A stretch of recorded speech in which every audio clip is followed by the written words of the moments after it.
Whoa. Brinkmanship. Also brinksmanship, if you like, is a term from 1956, the middle of the Cold War. Even though the image of being on the brink or edge of war dates back to at least 1829 with John Quincy Adams. But brinksmanship or brinkmanship is associated with the policies advocated by the US Secretary of State in the Cold War from 1953 to 1959 called John Foster Dulles, who basically said the ability to get to the verge without getting into the war is the necessary art. Also, brinksmanship. Give me a moment, if you like. I've got some weird term from 1956, middle of the Cold War. Hang on. Even though the image of being here it is. All right, good. Right, sorry. So, again, John Foster Dulles on brinkmanship, and you know where we're going with this. John Dulles said, the ability to get to the verge without getting to the war is the necessary art. If you cannot master it, you inevitably get into war. If you try to run away from it, if you are scared to go to the brink, you are lost. And these quotes that were in Time magazine were widely criticised, including by a Democratic presidential candidate called Adlai Stevenson, who actually coined the term when he criticised those words by John Dulles, saying that Dulles was, quote, boasting of his brinkmanship, the art of bringing us to the edge of the nuclear abyss. So all that to say, welcome, Kev, to Kop On Podcast. Welcome to the viewers on YouTube. And of course, I'm referring to Alexander Isak. Liverpool today put in £110 million bid, by all accounts, that was swiftly and resolutely rejected by Newcastle. And it all seems to me, Kev, to be a game of brinkmanship. How are you, and how do you feel about today's Isak news? Been a good day, eh? I've been enjoying it. I don't think Newcastle fans are enjoying it too much. I don't think the impatient Liverpool fans you see on Twitter are enjoying it too much. But I'm enjoying it. I'm enjoying it quite a lot. With this regard, yeah, it's a game of cat and mouse. It's a game of to and fro, and at the end of the day, besides Isak doing a full U-turn and coming back to Newcastle to say that he will kind of play on, or he will do this and he will do that, I just don't see how it's not going to end worse as time goes on for Newcastle. Because not only do they need to get replacements in, but they've just lost Callum Wilson as well. And he's gone on a transfer, or he was? Yeah, he's gone. Yeah, he's a free transfer. His contract. Yeah, his contract. Yeah, that's right. Yeah, end of his contract, so he's gone, and you know, with Isak wanting out and that, you know, there's a potential there. There's a lot. I mean, there's talk about Sesko and them losing out in Sesko, which is, you know, a big loss for them if they do lose out to United with Sesko. But there's so much on. There's so many strikers out there at the moment. Munoz at Fulham. There's, you know, Vissa that's been down in his tools to try and get the move to Newcastle. Ollie Watkins has been linked now in the last few days to him. There's a lot going on. But at the end of the day, Newcastle are trying to get the best deal for them. And they think they're playing hardball with Liverpool was going to get the valuation up. But, you know, Liverpool see a value, I'd say, around 120 million, and the job is done. I think it's only like a 10 million off asking price. I don't think he'll get to the 150 million at all. So you're still very confident. You see, because yeah, I'm really trying to look at it from all sides. I was on a Newcastle forum before, right? Newcastle NUFC forum. And people were saying, the fans were saying, well, good, we're playing hardball. We're not going to sign Isak. We're just going to keep him. He's, in their view, the best striker in the world, although that might be slightly biased, but he's certainly up there, top 5. Yeah, absolutely. And they're thinking that the club will just play hardball and refuse to sell him. And if you think of it from that point of view, you know, if having lost Callum Wilson, they're not going to be able to get a striker as good as Alexander Isak. And by brinkmanship, I mean they might be thinking, okay, Isak's going to throw his toys out the pram, or continue to throw his toys out of the pram. He might go, further away than Spain. Apparently, he's been training in San Sebastian, but maybe he's going to go further. He might, I don't know, go to Panama or something, just as far away from the northeast of England as he possibly can. Um, and it, but Newcastle will think, well, it's a World Cup year. He's still contracted to us. Eventually, he's going to want to play football. And if we hang on until after the summer transfer window closes, he will have no choice sooner or later. Or he will feel, if Newcastle can frame it in such a way that Liverpool are the bad guys, because Liverpool undercut the price that Newcastle want, which is, let's say, 150 million, and they're not going to budge. And Liverpool will refuse to pay that. Then Liverpool are the bad guys because they've hung him out to dry. They've chickened out of this world record deal, or sorry, British record deal. I mean, that's what they can think, but I'm pretty sure that Isak's camp and Liverpool's camp are on the same page, that they're going to, like, I don't think, like, if there has been personal terms agreed, that means that representatives of both clubs have spoken, not directly to the player, but, that on his behalf. And the only thing I can say in that is that, look, Liverpool are going to say, we're going to only want to spend this amount. And he's like, all right, I'm with you. I just want to make the move, do what you got to do. So anything that Liverpool are doing, they would have been given the green light by Isak himself to do, as long as Isak probably said, be respectful and whatever. And regards Newcastle fans on Newcastle Forum, I mean, we said these same type of people on our side said the same thing about Coutinho, or just make him hang in there, either sit him on the bench, or do this, or do that. Play hard ball, don't let Liverpool get away with it, don't blah, blah. And, at the end of the day, you end up selling the player because the player wants to go. So it always kind of comes down to what the player wants to do, and then if he wants to go.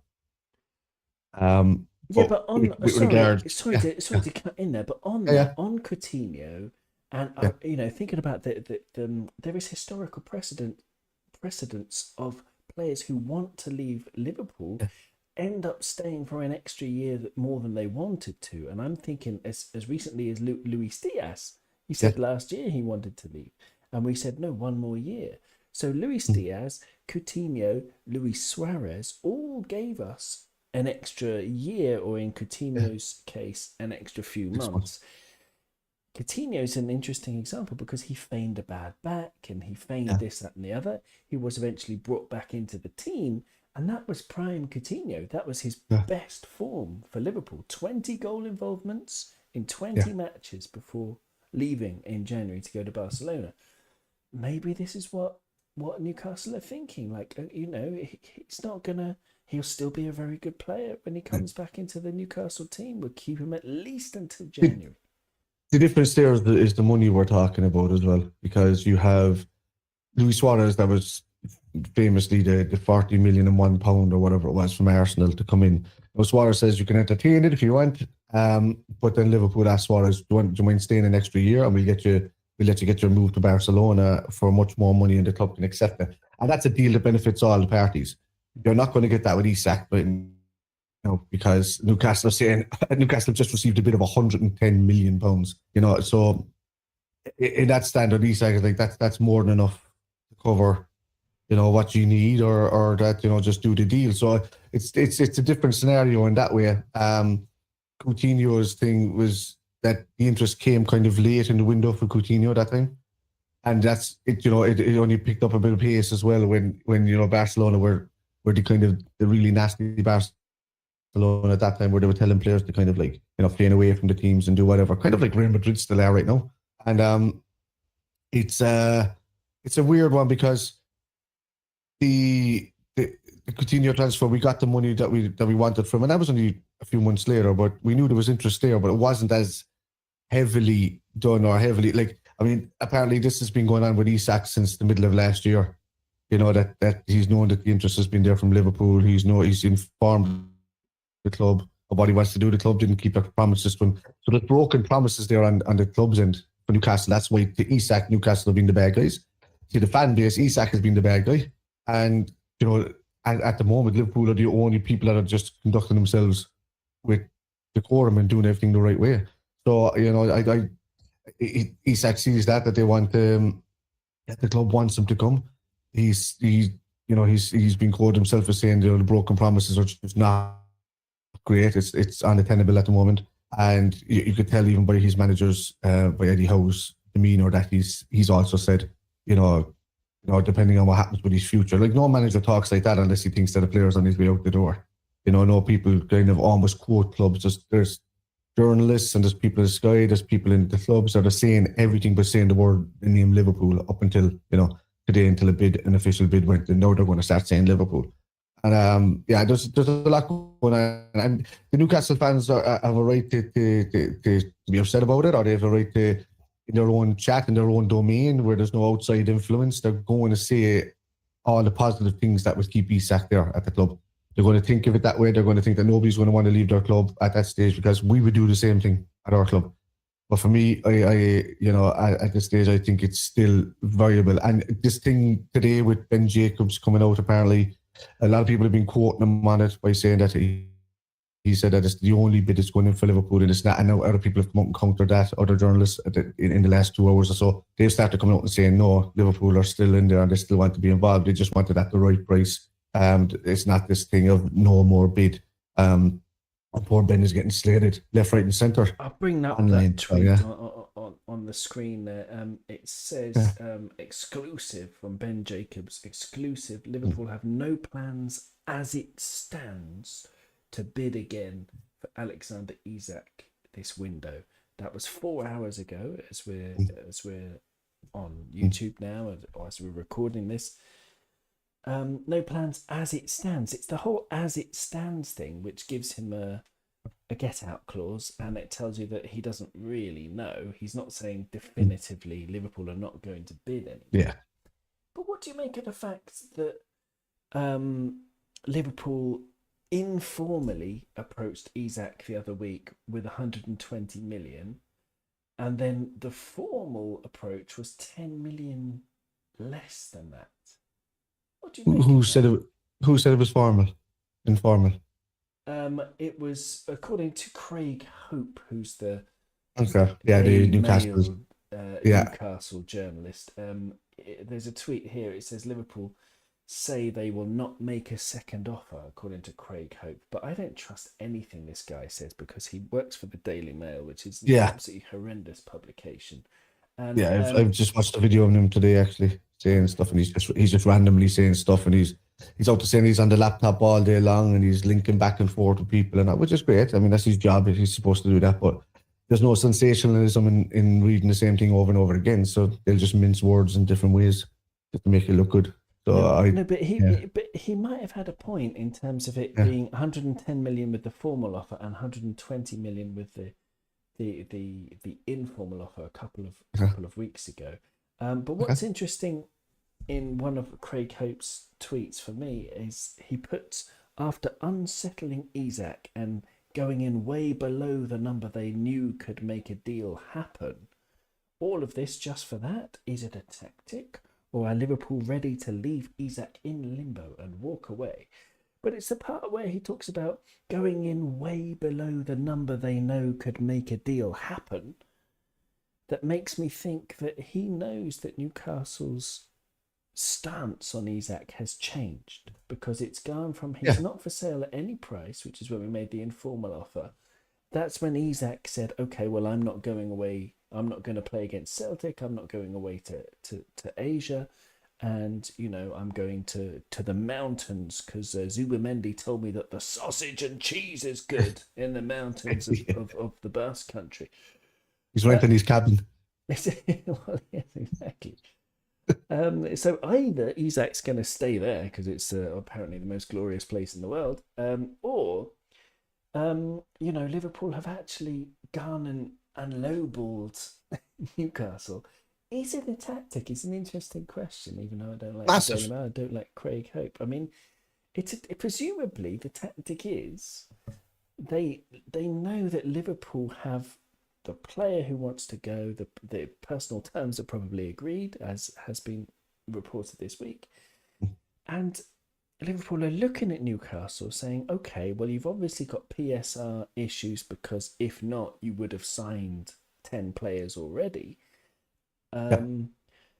they haven't got anyone through the door. The pressure is mounting on them, and so if like if they say no, then all that's going to happen is they're going to keep an incredibly unhappy player. It's going to Yeah. put a schism in the dressing room.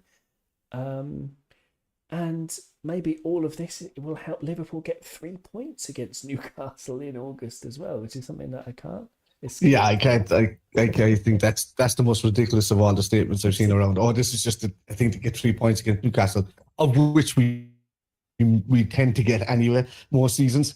So that's not. It's not a. Liverpool don't need to do that off the cuff. Look, at the end of the day, Newcastle need to get strikers in, regardless of losing Isak. The longer they leave it, the worse it gets for them. They don't want to leave Liverpool wait until the deadline transfer day window, then eventually sell Isak, and then have all that money burning a hole in their pocket, not being able to buy anybody for 6 months. They could be in danger of being right down the table, losing out on all money positions, anything that they can. They're going to want to do what's best for business. My advice to them is do what Liverpool did with Coutinho. Take the money, reinvest it back into the squad better, like we did. We still have the bank of Coutinho going years later. So it's just what you do. Just create the bank of Isak and just say, look, whatever. If the lad wants to go, he wants to go. I'm not one for telling anybody to down tools or just that's the last thing I want to see a footballer doing. But if he's doing that to the club, I mean, that's not Liverpool's fault. That's not our fault as a fan base. We're not telling them to do that, contrary to beliefs on Twitter. And the lad wants to go himself. I mean, he was a boyhood Liverpool fan, and he wants to come to the club. People are comparing him recently as well to Trent, and I straight up said, like, straight away, I nipped that in the bud with anybody had said online. Trent Alexander-Arnold had 20 years worth of investment put into him for Liverpool Football Club. He wanted to leave. That was up to him. He told the club 15 months ago he wanted to leave. The club wanted to make money off him to leave. This is most Liverpool fans' problem, is that he pandered to Real Madrid to not even entertain a new contract. And, we were lucky to get the 10 million in the end for leaving him go 2 weeks earlier. But, and that's completely different scenario to somebody who was never brought up by their club, who's a fella that they bought and can make profit off of, who wants to go to his boyhood club that he's supported all his life. And for 120 million pounds, I mean, if that's not a consolation prize, I don't know what is. So people have to stop comparing Trent Alexander-Arnold's situation to Alexander Isak, because it makes you look like a bit of an idiot, to be honest with you. So, yeah. Well said. Gary Richards is in the chat saying tally ho, Owen and Spider. Well, Gary, glad to have you with us. Gary says Liverpool will sign Isak for 115 million. Just putting it up by 5 million. I like it, Gary. I would take that. Absolutely. And Alan C is in the chat saying, good evening, boys. Good evening, Alan. Great to have you with us. And Bongo O'Malley is here saying, Rio, blinking, blimey. Do you know how we should pronounce his name? I've heard Ngumoa, but also Numoa. I don't know exactly, and it's a great question, Bongo O'Malley. I don't know how to pronounce Rio's name, but we will talk about him soon because we're going to talk about the friendly. But before we do that, I just want to know if there's anything else. Well, there's something I want to. It's binary, okay? This thing, but we'll finish talking about Isak and we'll move on to other stuff, okay? But it's binary. It is binary. We're gonna sign him, or we're not. Okay, forget Newcastle and how angry they might be that we've lowballed them, etc., etc., etc. Forget Newcastle, the fact they can't sign anyone. Forget it. Just look at Liverpool. If we sign him, if we don't. If we sign him, obviously we have, Harry Maguire's going to start wetting the bed again, isn't he? Because it's our attack is absolutely, it's just a dream. Frightening. If we don't sign him, however, Kev, it gets quite interesting. If we're going to play the waiting game, maybe sign him next year, maybe sign him in January, which is a possibility. Then, are you keeping Darwin? Yeah. I know he's had a few seasons to mingle in or whatever, but Darwin's kind of always been a backup this season anyway. The season gone, you know, Jota still, Diaz was our main guy going through. If we replace Diaz with Ekatike, you know, and you know he starts putting the balls in the back of the net, then Darwin's pretty much a backup to me. You know, for me in this summer, and RIP to Diogo Jota, I thought that maybe Jota and Darwin would both leave in this window.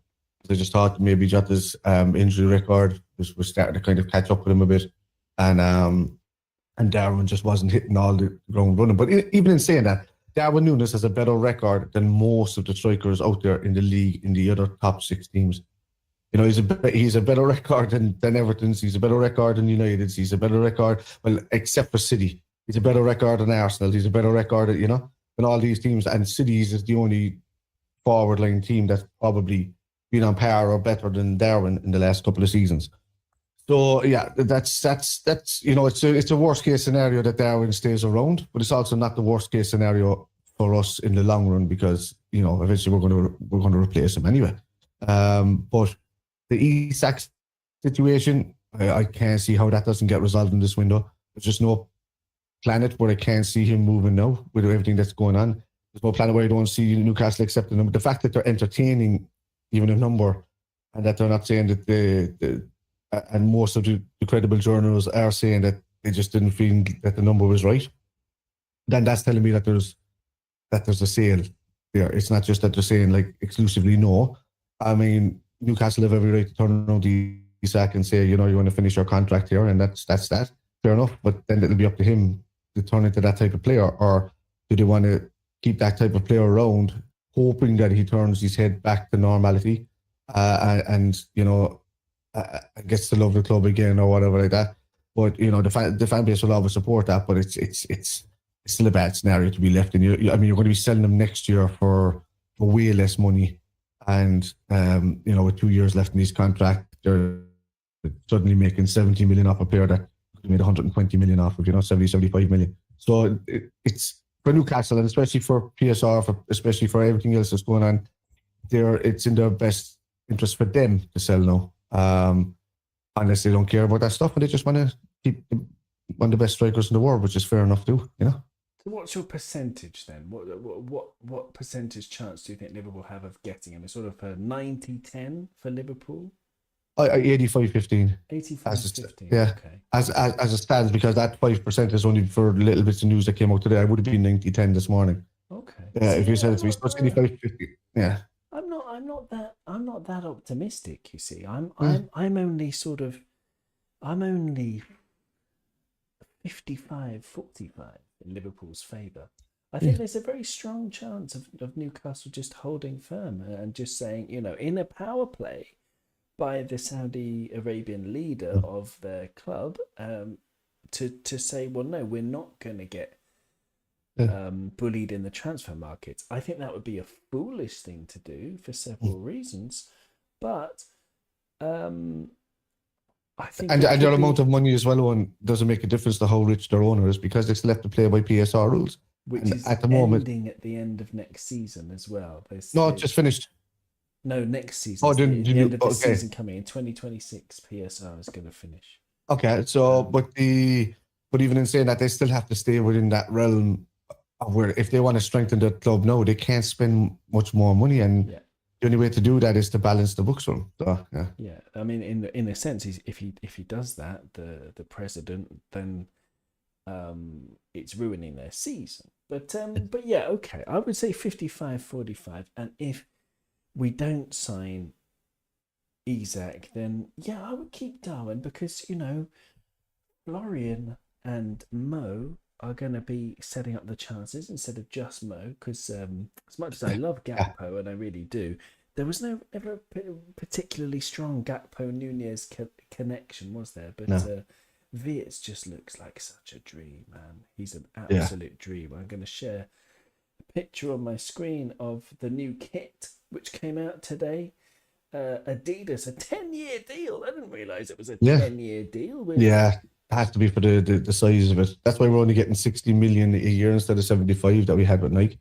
but we're still getting 22.5% of their sales, I think. So. No, but I heard that rumor, that figure was Paul Gorst, it was on Yeah. Twitter, who said that figure is actually not true of 60 million. It's actually significantly It's a base. more. Yeah. No, I think that's significantly more because of the 22% of the sales. Liverpool are going to come out with 180 million easily a year off the Adidas deal. Oh, easily. because we get a cut of the sales as well, of course. Yes, Yeah. okay. I mean, and I think even though I have no intention of buying one, it's way too expensive for me. I did actually look just out of curiosity at the shop, and I couldn't get onto the site because there was a queue, and that's a good sign. You know, I think first day sales have been pretty amazing. Let me know in the chat what you think of this kit. It looks beautiful to me. I like it. It is ours. With the 3 I stripes. bought the home anyway today. This is my birthday week. So I do this every year. Yeah. My birthday's on Wednesday, but every year I just treat myself to the kind of match kit, and that's just to have it, yeah. Nice. That's my birthday present to myself every year. You've got a big collection then. Yeah.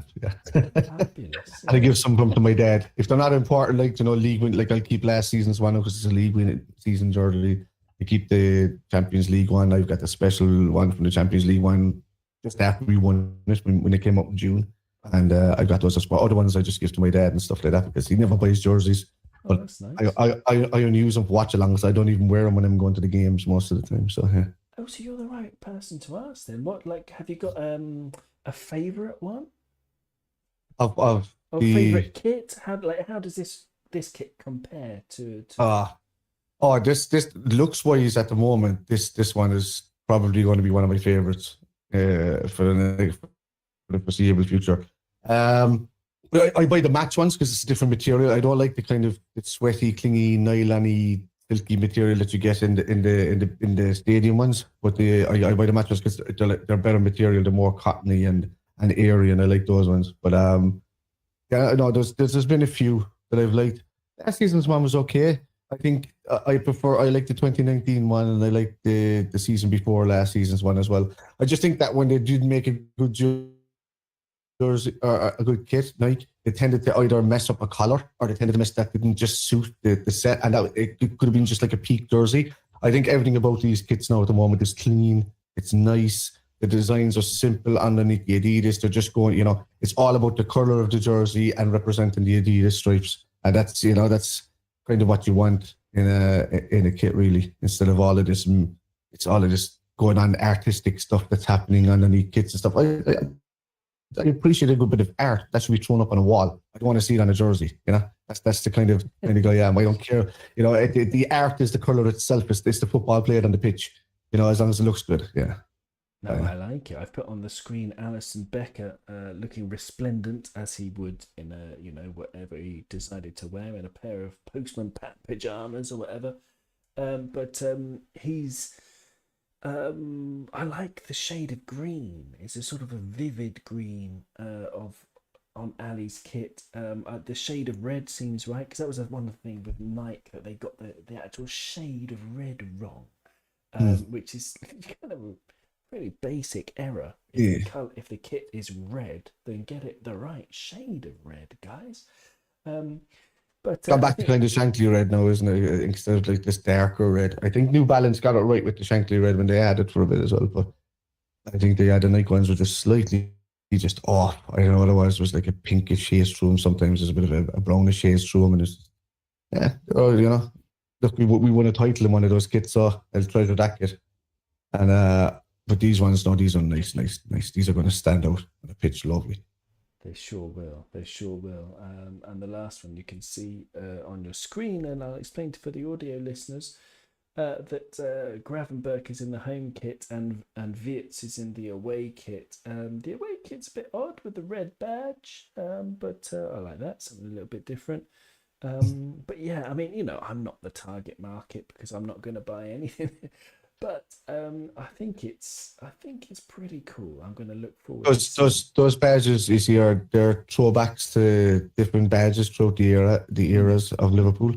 Mm-hmm. So I mean the away kit is different to what the third kit is going to be, and it's going back even further. So I think you might see a theme going through the next few sets of jerseys, at least for the away and the third kits, where Adidas start representing some of the old badges. Start with some of the simplistic ones, the clean ones, and then you might see more stripier kits with like more of the recent traditional live or Liverpool crest with the gates and all of that. And you're going to see starting the likes of those over the next couple of seasons as well, I believe, which is great. I mean, it's fresh. It makes the kit look fresh every season, so I don't mind it. Just as long as the home kit is nice and done, and the colours are good in the aways and the third kit, I don't care, but the colours are beautiful this year. Yeah. Yeah, nice. Okay. Well, let's move on. Some sad news. Luis Diaz has left Liverpool Football Club. Lucho, we're not losing someone who's lost his legs, a la Wijnaldum, Henderson, Fabinho, or et al. So many people that we sort of had run into the ground before selling on. He's a player who's still got a lot to give. He's arguably in the form of his life, really. 9 goal contributions in the 13 games prior to leaving is significantly better than his overall average for Liverpool. Overall, he played 148 games for Liverpool, and he had 41 goals and 16 assists. He was brought in to replace Sadio Mane. And so he's sort of 57 goal involvements from 148 games is not as good as Sadio Mane, who is better than No, I one know. and two. Yeah. But Lucho Diaz, I mean, there were some great words from Mo Salah. I don't know if you saw those. Did you manage to see what Mo Salah No, said? I didn't see what Mo said. No. I'll try and read it for you. Hang on, give me a moment. Oh, I've got too many things on my screen. Give me a moment, but while I find what Mo Salah said, give me your thoughts on Lucha. Lucha, first of all, if we're going to think of it from a business point of view, he came in, was a 40 odd million euros or whatever that was, 40 odd million pounds, whatever it was at the time. And the fact that he was on a really low, he was only on about 50 grand a week or something when he came in, wasn't he? And he stayed that way the whole time of his career. And then Liverpool saw an opportunity where they're saying, oh, his numbers are not the greatest. He has been scoring goals, but his assists is the major issue that we really had with Lucho. And we just love to see him playing on the ball. He looked happy playing on the ball. Just kind of reminded me of Luis Garcia in a way, kind of a similar career to him, where he didn't exponentially do the numbers well, but once he was on the ball, everybody kind of loved him, did a great time for him, and they loved what he tried to do with it. And the fact that we won the league with him in the team as well is great. But then you look at that getting 70 odd million from him going to Bayern Munich. If you think of it as 50 grand a week for his deal, plus the money that we've already spent on him, we've just gotten the money that we've spent on him back, plus probably nearly everything we've paid him so far in the extra money brought back into the club. So it's like he wasn't even here money wise.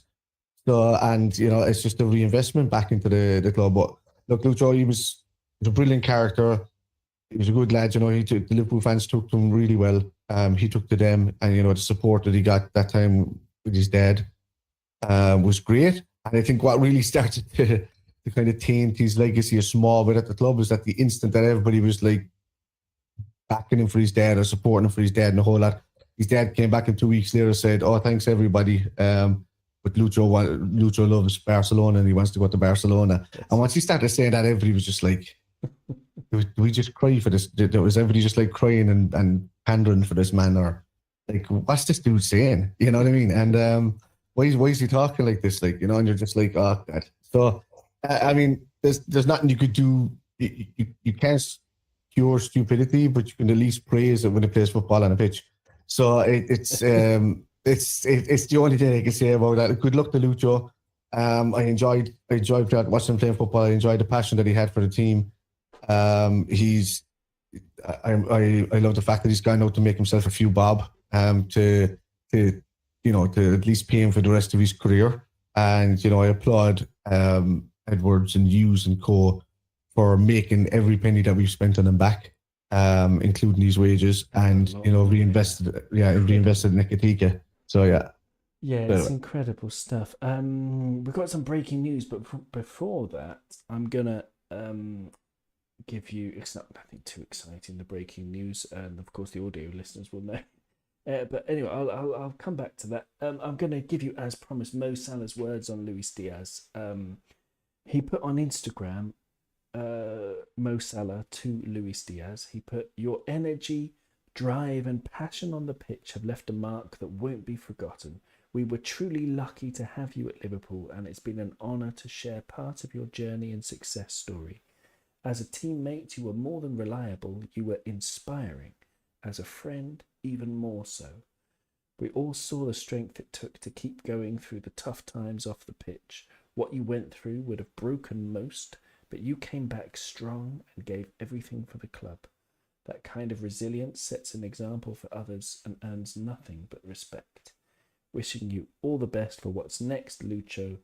Siga haciendo orgullosa a su gente," which I think means you made your people proud, I believe. But better Spanish speakers than me can tell me if I'm wrong about that. But yeah, it's I think that's beautiful words from Mo Salah. That really sums it up. I think Luis Diaz, a lot of people don't seem that upset that he's gone, but for me, he leaves a hole that's hard to fill.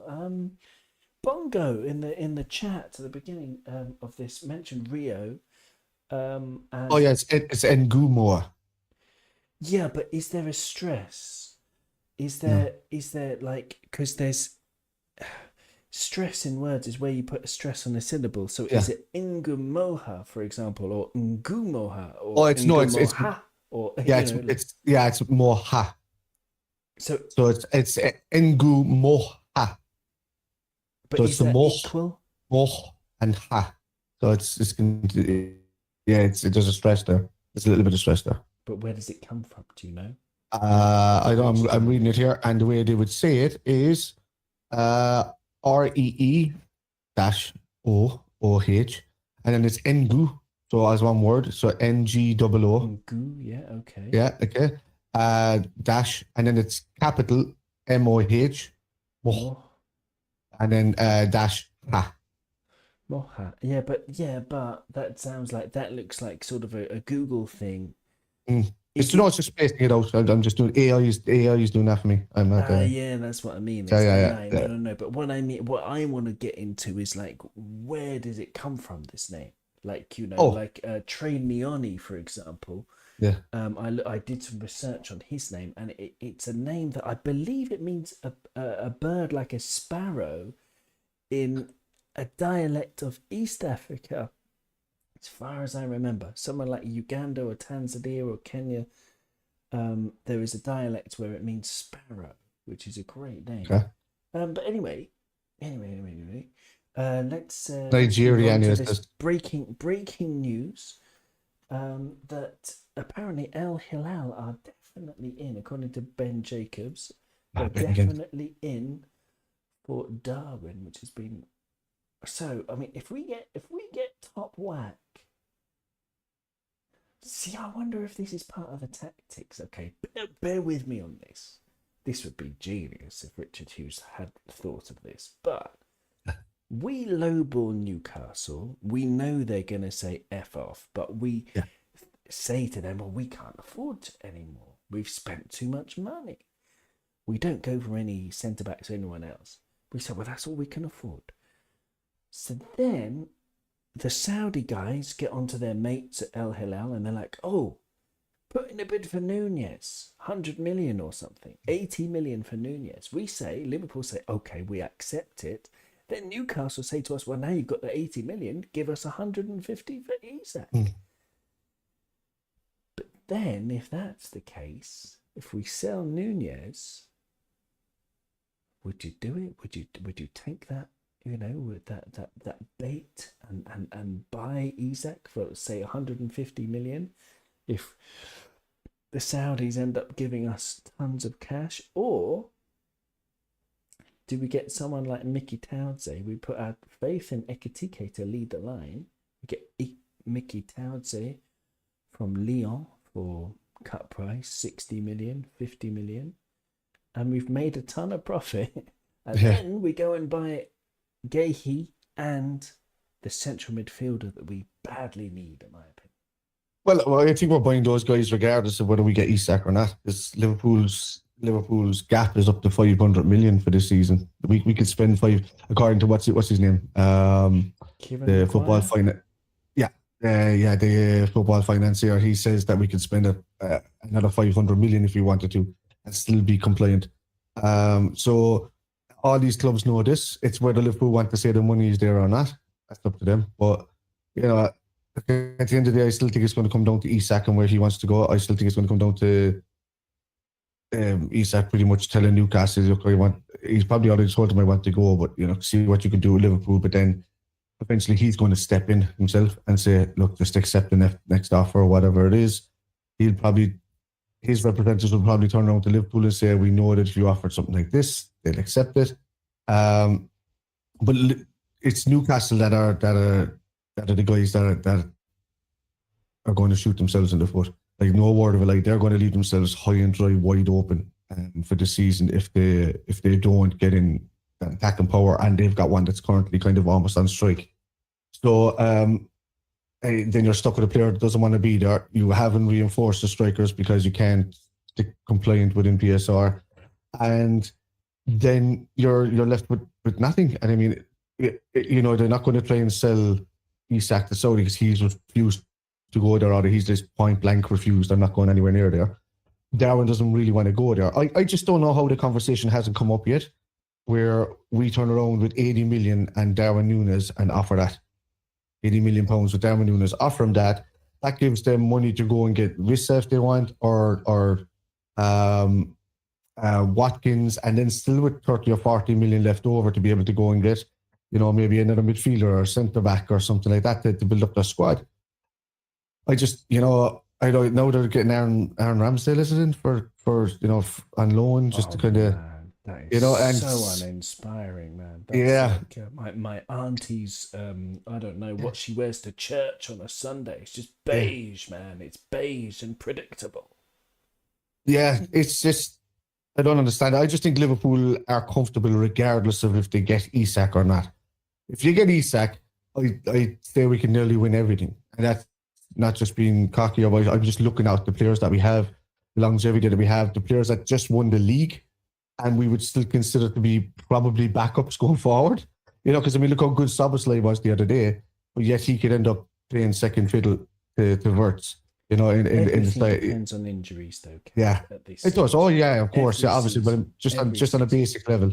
Yeah, I think McAllister's there. McAllister's picking up a few injuries lately and stuff. So, I think there's a world where Szoboszlai and Wirtz play, but I just think it's a great headache to have. And we have the potential to sell 200 million worth of players, and that's what I'm kind of looking at now. Is that you got 200 million worth of players to sell. We're still able to spend 500 million. That's nuts. Put a bid in for Mbappe.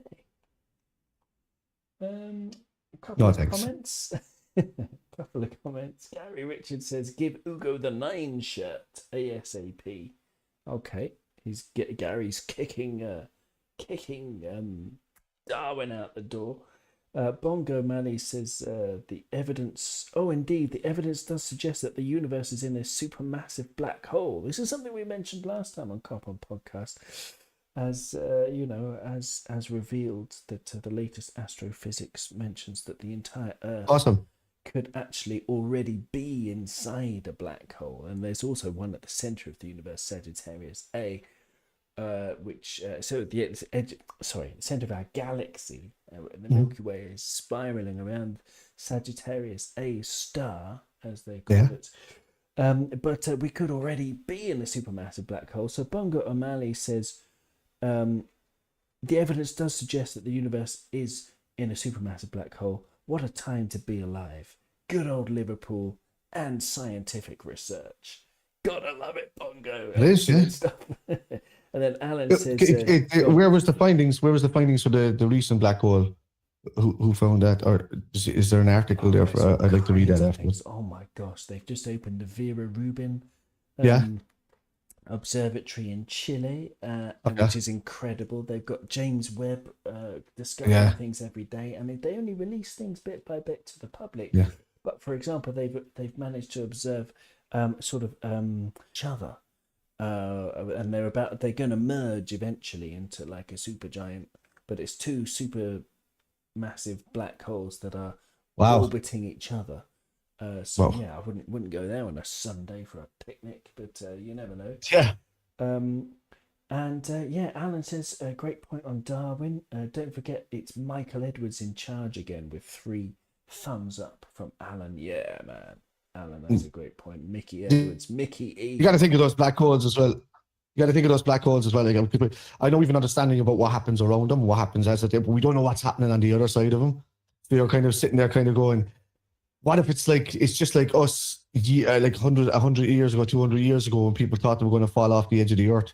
You know, it's that simplistic of what the answer could be, and we don't know what it is. So yeah, it's just no idea. Maybe it's Alexander Isak eating saucy song. That's it. Or Selchi Chan. Please. Oh, sorry. Alan also said, plus let Darwin go. He needs a new start somewhere else. Yes, Alan. I agree. He does. He would benefit from that. I would probably sell Darwin, you know, and if Al Hilal are interested, and maybe take another one of Newcastle's options if we don't get Isak. Like, no, not S. No way. Just that. No way. Sheshko, by the way. There's an S with a little V on top, which means SH. So Sheshko. That just shows you how much I care about even looking him up as a footballer, to be honest with you. Well, I don't think he suits us at all.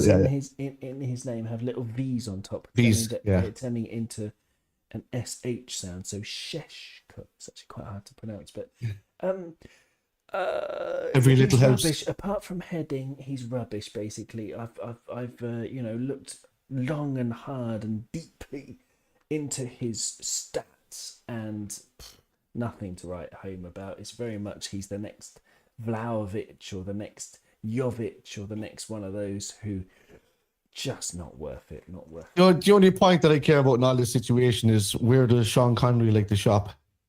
Tesco. Very good. Tesco. Excellent. Very good. Oh yeah. Very good. Yes, we've done the new kit. Lucho's gone. It's very sad. Tyler Morton to Lyon for 15 million, apparently, which is great deal for Lyon. They're getting a good player for it at a good price. 15 million. And pardon? That's cheap.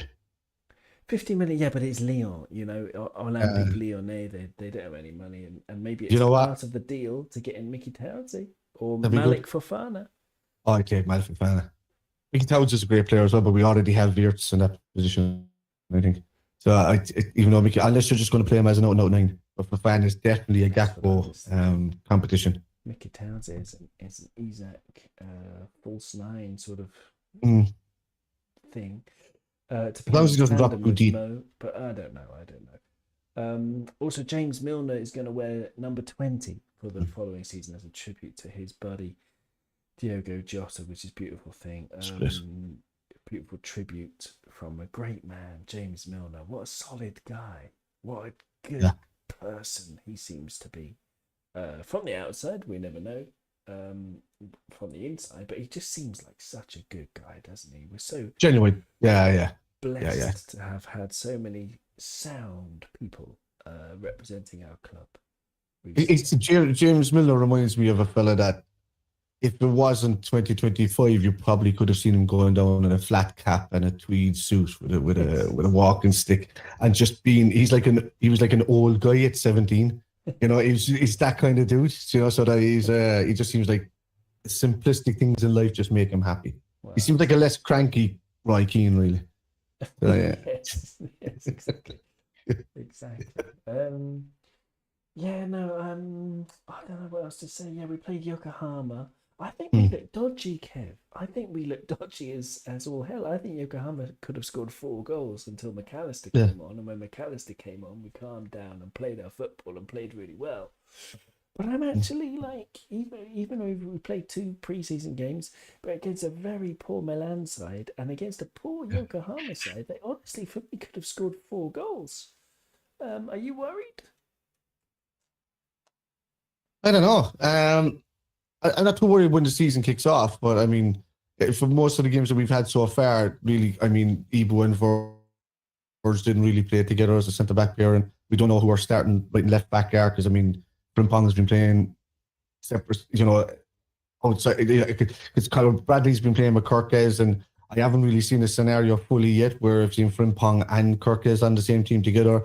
So I think it's the perfect time that he's been doing to suss out the defence. But look, we know we're short of the defence. I do believe we'll get a centre back in before the window ends, regardless of who we buy with Isak, if we buy him or not.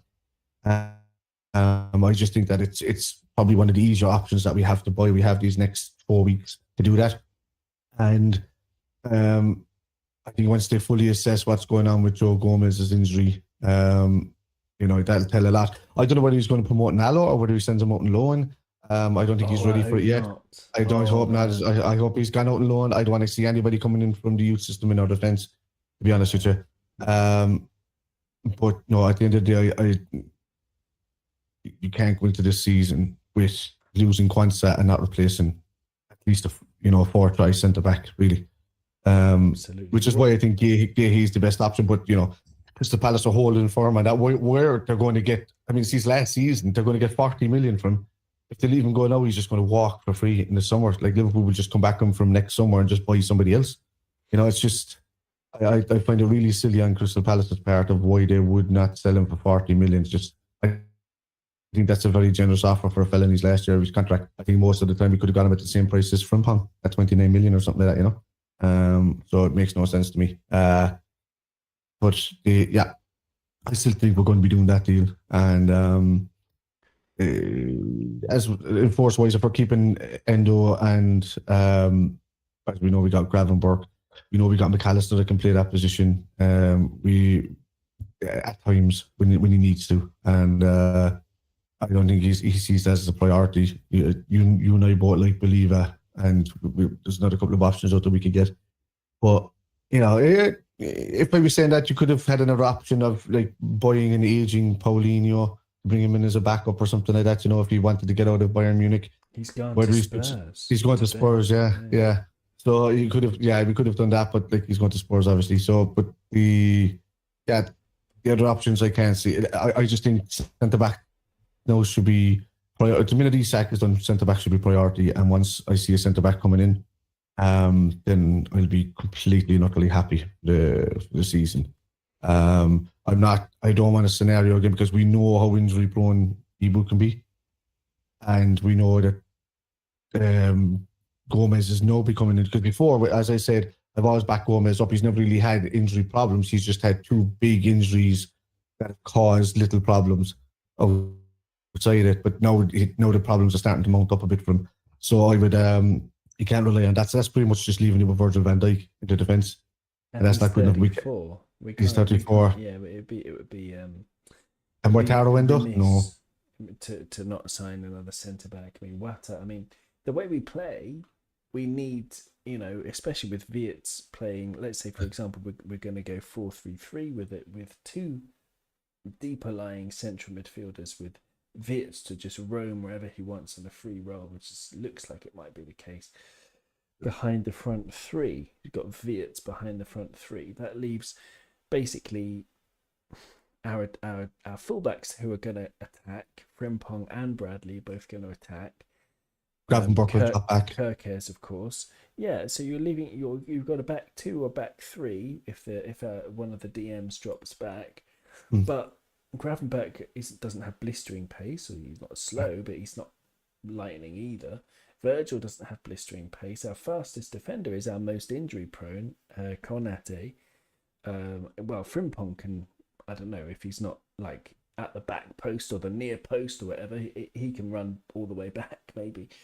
But we need someone fast is my point, because we're going to spend a lot of the time, hopefully, if we can win the duels and not be so prone to the counter-attack, camped in the opposition half for like 80% of this season, hopefully, if things go well.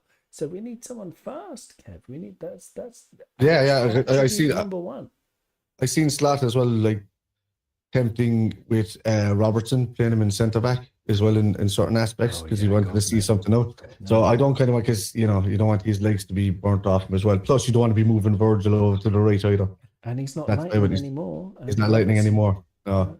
So he might been good coming in at the left hand side of a back three, but that's just to cover off. But then you'd still want Kirkes outside him to do that job, and then you're taking somebody else's position in the midfield. So I don't know, but yeah, I know the centre back is a priority for me the rest of the season. To be honest with you, We'll see even as I know the Isak deal is motoring on, but even outside the Isak deal, even if it happens or not, if it doesn't happen, it's still my priority is that centre back. I just want us to be ship shape. We have that Kopite, like we're good in the forward line. We're good with the positions that we've filled in now.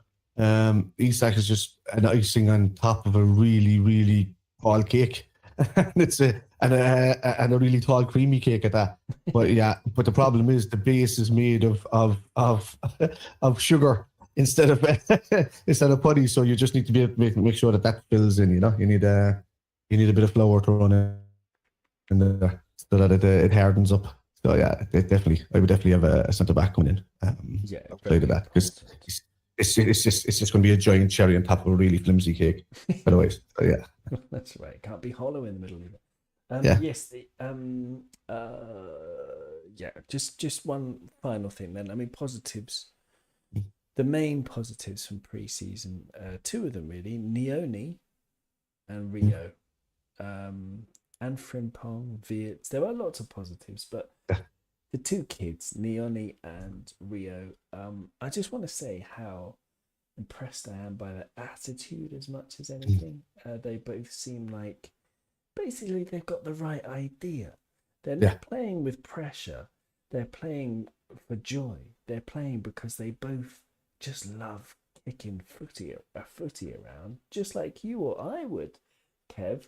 But of course, these kids are ridiculously talented, and but they don't seem big-headed really. They just seem like they've got really good heads on their shoulders, and two smart young men who are having a whale of a time and showing.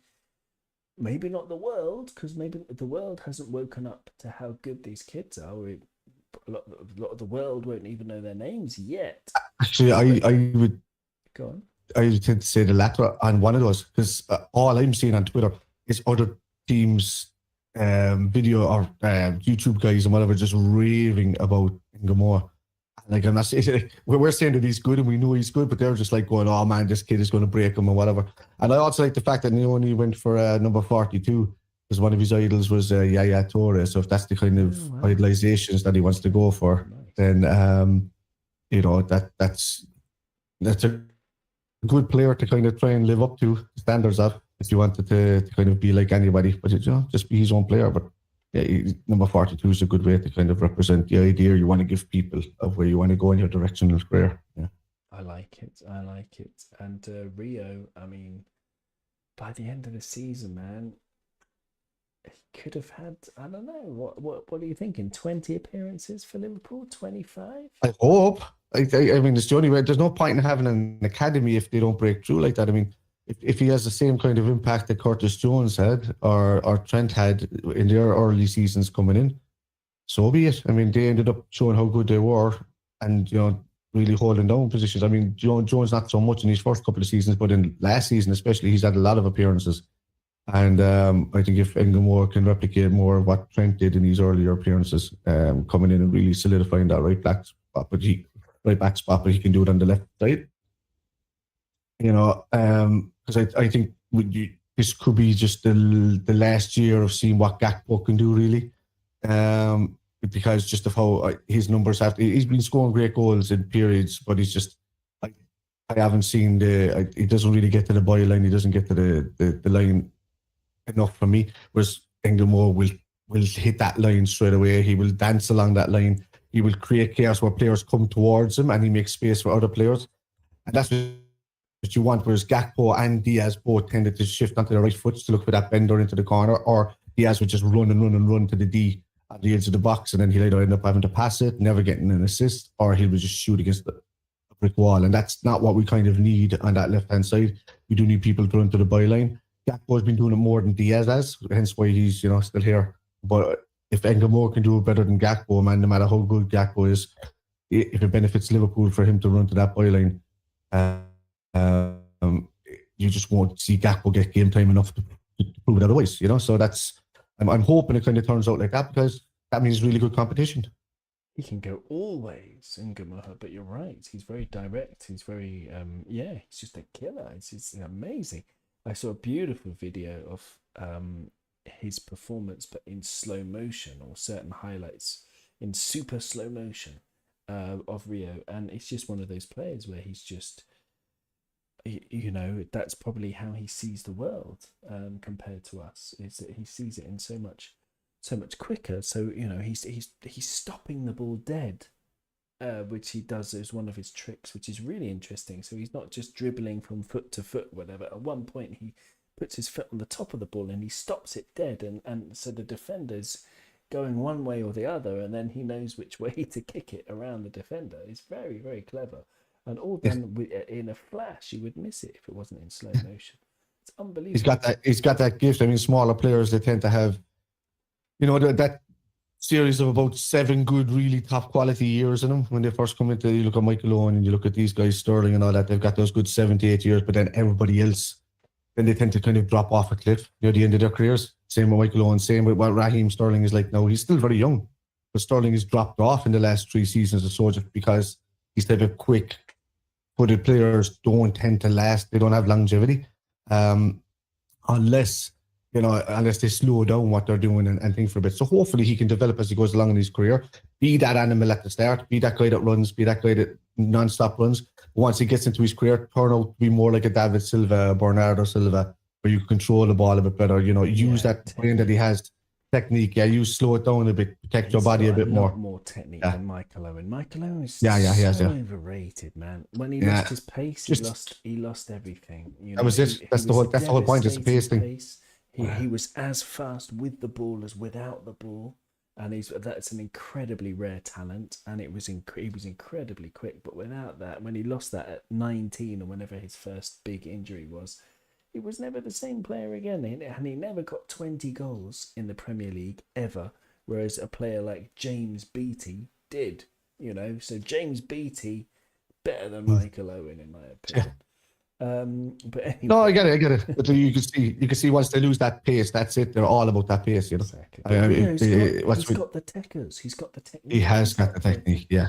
You know, he knows what he knows. It's like a balancing act, really. You know, you've got the technique and you've got the speed, and you have to keep it balanced in your early career. But as you get into a later career, worry less about the speed and worry more about the technique and your ball playing mind, and you create longevity. Otherwise, you end up burning yourself out, because it's all that acting and myosin, man. It's just burning up too quickly in his system. As he gets older, it's going to hurt him. So I hope, I hope he does give Gakpo a run for his money this season. I would love nothing better to see him do it. Plus, get one over on Chelsea to say that was your boy until we took him, which would be great. Yeah, it's a very tantalising thought, isn't it? Alan C in the chat says, we are all afraid to build Rio up too soon, but I think you can tell by the way the other players are chatting to him all the time during the game. Those players see hundreds of kids come and go. It's a very good point, Alan. He's just got something special. I think he's better than Sterling at that age, because Sterling has amazing technique for holding on to the ball. He's extremely good. He was fast. He was tricky. He was a very intelligent player as well, but he couldn't strike the ball. And I said the same thing with Jack the other day. I told him, I said Sterling is just a B-Tech Ingemore. At this stage.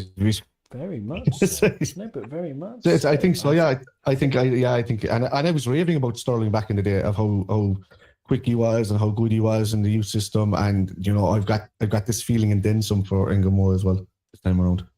Me too. It's so exciting. And on that tantalizing thought, we're going to say thank you very much for joining us. If you're joining us on YouTube, or if you're joining us on the audio feed, this has been Kop On. We're going to come back at you as soon as we can, because there's lots going on this summer, and there's lots of stuff to talk about. I haven't even scratched the surface.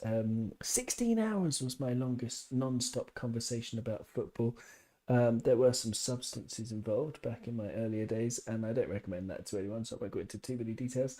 But I could probably, no substances involved, talk for 16 hours about what's going on at Liverpool. But I do have other things to do and other priorities. But thank you so much, Kev, aka Spider No LFC. problem. Absolute joy speaking with you as always. Do you have anything going on your channel? No, I'll be just. I'm starting the watch alongs back on Monday. I was enjoying like the nice 3 or 4 week break. I was doing the odd TikTok videos and stuff like that, but no, I'm back doing the watch alongs again from Monday. I have a few days to design some of the rest of my stream because I'm trying to change it up just a little bit, and they've got a new song coming onto the stream and stuff like that because the Ario AS keep claiming my song. Because there's something in it that sounds like one of their songs or something, and I don't know what that is, and I'm just sick of them claiming every bloody video. But I keep winning, but it's an annoyance. So I've just decided to use another bit of music that I own myself to do it. So yeah, to kind of to bring on the stream. But anyway, you'll see a new stream song starting from Monday. But yeah, no, outside that, yeah, just interested for the first time in a long time in a transfer window. You know, so Great. it's I was like I'm the anti-transfer window guy. Like I really, because I just think it brings out all the idiots. I can't handle them online when I see them just the fantasy land that it takes you to. Like we can sit here and we can have common sense talk about. We look at figures and we look at whatever, and there's a nice bit of fantasy about it in your own way, but just like at a level. But I couldn't handle it there for about 10 years straight. It was just horrible. So yeah, I'm glad that we've money that we're able to actually at least give them their FOMO of missing out on that FIFA feeling of just spending lots of money and just getting the players whoever they want, as if they're playing Football Manager or something. Yeah. Well, somebody accused me of being a contrarian the other day, and I said, well, I'm not a contrarian. It's just most people are wrong about most things, and I just tell them. And it's definitely true in transfer windows. But there you go. Thank you very much, Kev. It's been an absolute pleasure as always, and we'll see you soon on Kop On. Thanks to the chat, thanks to the dear sweet audio listener. Will Liverpool's game of brinkmanship bring Alexander Isak to his dream destination, our dream destination, or are we going to have to just be a little bit more patient? Time will tell whether we are inside already a supermassive black hole or not. We'll see what happens.